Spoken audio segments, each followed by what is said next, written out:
gentlemen, to another episode of Improv Gaming, where I'm joined by the host with the most. He's not wearing the fedora cap, which I might have to spank him for later. Ooh. I was trying to find it, but I think it's in the car, but I didn't look. Maybe next week. So you tune in for next week, you'll see the fedora come back. It's Mr. Pete Anderson. What's going on, guys? How you doing?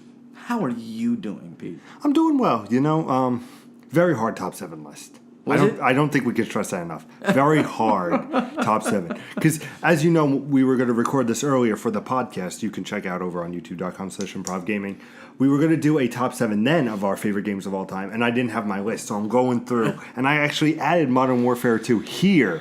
But when I got back and saw my old list, I said, son of a bitch, I forgot about Splinter Cell Conviction. How could I forget about that game? Make sure you check out Tuesday so you know what I'm talking about. But absolutely, like, the hardest thing I've ever had to do. Now, I remember you texted me, like, hey, how about a top 7? And I was like, okay, yeah, top 7. Blah, blah, blah, blah, blah. And you're like, you bastard. You knew. You bastard. Talking about bastards, I have a beautiful bastard right over here. He only has the best ponytail in the business. It's fabulous. Mr. Nicholas De Jesus. How's it going tonight, everybody? And this is Thursday's episode, the first Thursday that we've ever done. Oh. So welcome to Improv Gaming, where we talk about all types of games every Tuesday and Thursday, and we also give you a live games podcast-ish. It's a podcast. It's a podcast. It's a podcast. We just talk.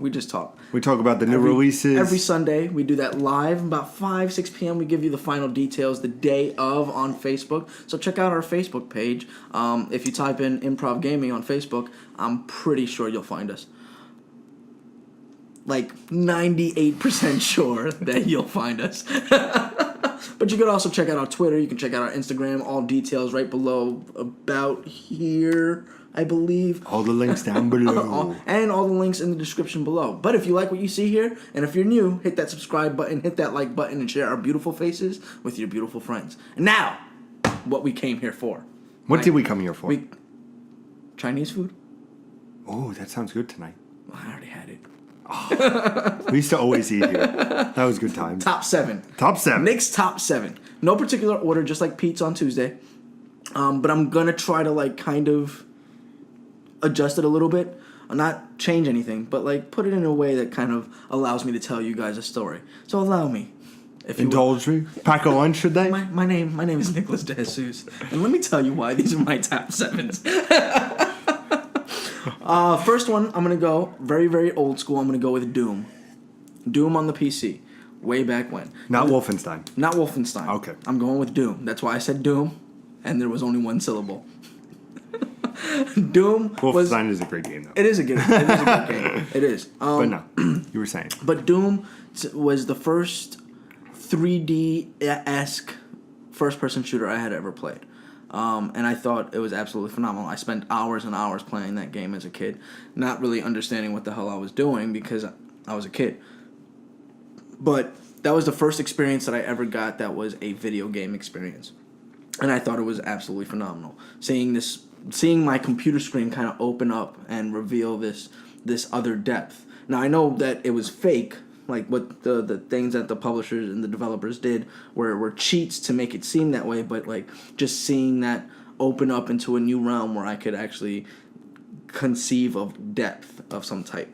Now, honorable mention, in true Pete fashion, I did want to include Quake because it revolutionized the way that we think of depth, and it did actually create three-dimensional objects. But Doom is kind of, for me, where it started. The second experience that I had was with family. I was playing some video games, Super Mario, and they introduced me to a nice little gem called Street Fighter 2. Now, I don't know if you're familiar with Street Fighter 2, but let me tell you. God, you're putting a lot of Peteisms in this one. Yeah. These are a lot of Peteisms. There's a lot of Peteisms. No, Street Fighter 2 was the first time that I actually had to play against another player and really test my skill. Now, mind you, my cousin was about 10 years older than I was. So he had the experience of playing with these characters. So I had a steep learning curve in order to get to the point where I could beat him. I could never beat him, ever, at all. He was too good at it. But Street Fighter kind of just grew up with me after that point, where, everywhere I went or anybody that I hung out with played Street Fighter. So that was the bonding experience that we got was like, I whooped your ass, ha ha ha, try to get me next time kind of thing. Like that friendly competition that just kind of like drove friendships towards either the brink of destruction or the brink of the bonding of a lifetime. So that was one of the other experiences. Long time after that, I wasn't very active in video games. I was just playing little things here and there for a very long time until I got my PlayStation. Went over to my cousin's house and he's like, you got to check this game out. Oh, no. We went out and was like, oh, what's this? Let's take a look at it. And we got it and we played it.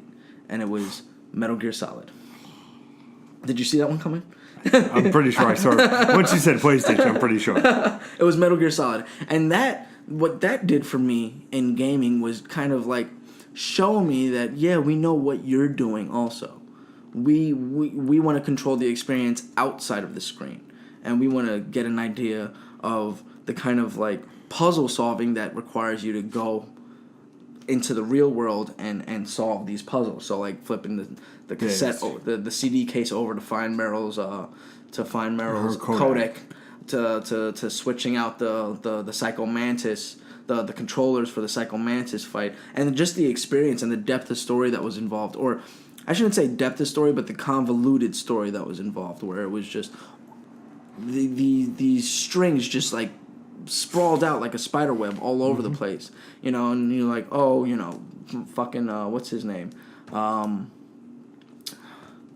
the guy that was helping Snake along the way turns out to be actually his evil twin brother, but it's not just a twin brother. He's also part of a cloning program that produced a third twin, or triplet.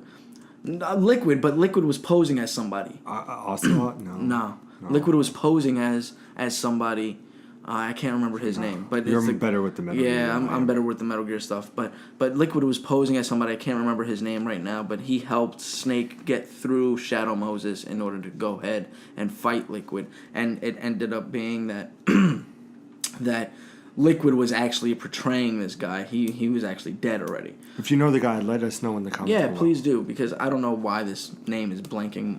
I don't understand. But that was the first time I saw like this experience of being outside and inside of gaming. Like it was a dual experience where everything or things in the real world actually mattered to the things that were inside of the gaming world. And it was your first 3D. Well, no, because I had played Resident Evil, I had played Doom, and I had played all those kinds of games. So Metal Gear Solid was the first time I got to experience that. Yeah.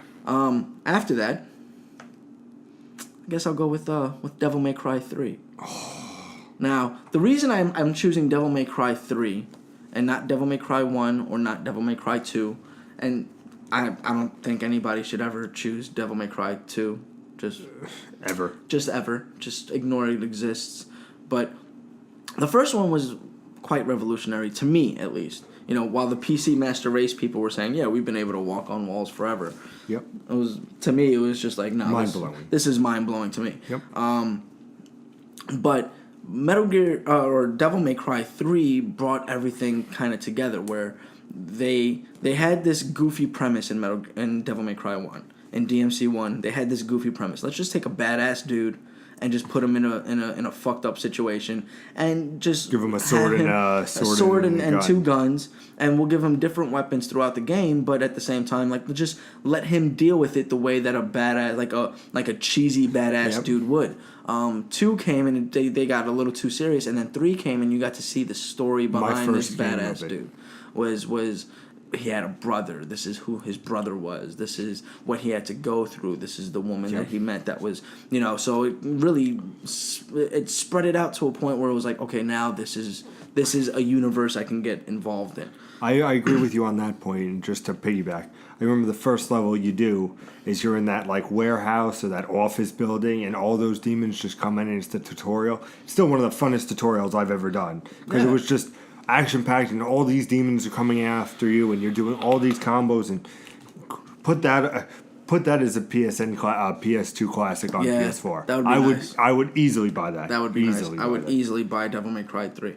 Again, over again. And then that fight, I still remember the tower around chapter 13 or 14, going up this spiral tower just to get to that battle with Virgil, and it's raining. Yeah. Oh, I'm kind of mad I didn't put that on my list.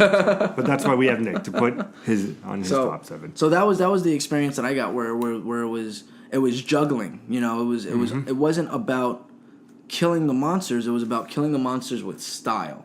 And that's the experience that I got there. And another one that did that for me was Ninja Gaiden. Oh, another great one. That's another one on my list, just in case.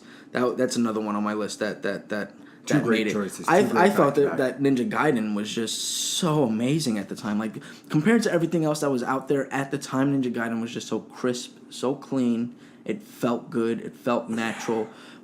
There were things that you could do that they didn't tell you could do. Like, it was like secrets in the game that you could use while playing the game, but you didn't have to. Yep. But at the same time, it did make the game easier. So it was interesting little tidbits that they did, like jumping off of the backs of enemies and slicing their heads off to give them a one shot.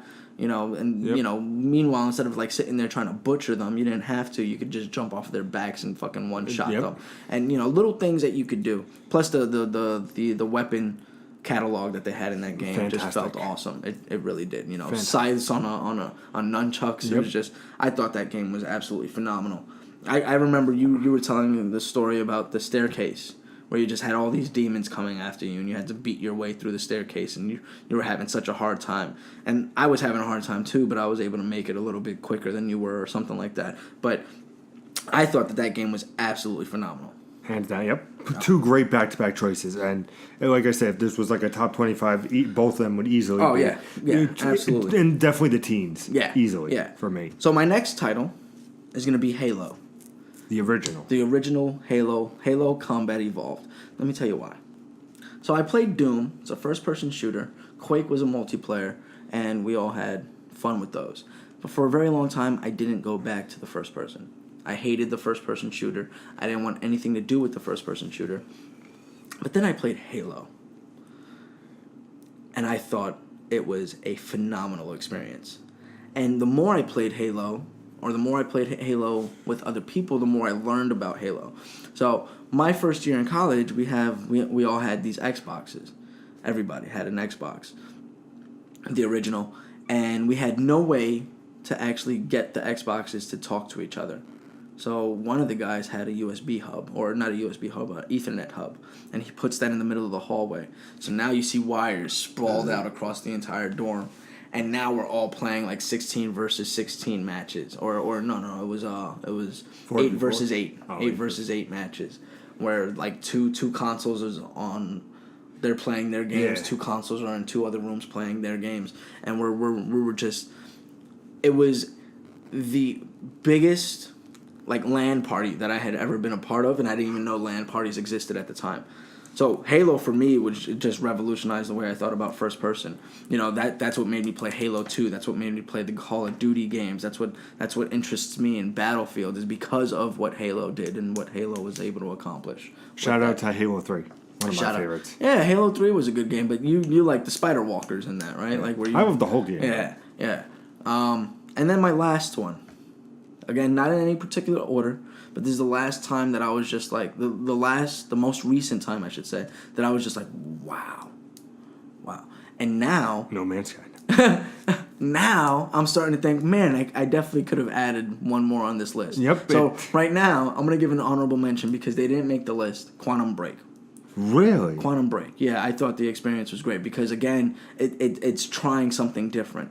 And if you see any theme in here, it's like the game seemed to have been trying something a little bit different. Besides Ninja Gaiden and Devil May Cry 3, like the game seemed to be trying something different. But Infamous is the one that I wanted to see. I know the deal, Cole. The original. The Just original making sure. You know that better than anybody. The original Infamous is the one. Okay. Yeah. The original. So there we go. Another Infamous mission complete. Was by far the best experience I had ever You actually seen, made you where you're slightly more skating heroic. on Good to power hear. lines, you're shooting people with electricity. You can choose whether to be good or evil, and the way that you Your choose modern that day actually, superhero that doesn't exist. Yeah, exactly. It was just like this modern day superhero, seeing how the community reacts to that superhero, and seeing what kind of choices that superhero makes, either being a supervillain, or not a supervillain, but an anti-hero or a superhero, and kind of like dealing with that. And like essentially it gave me the experience of what would it be like to be Spider-Man.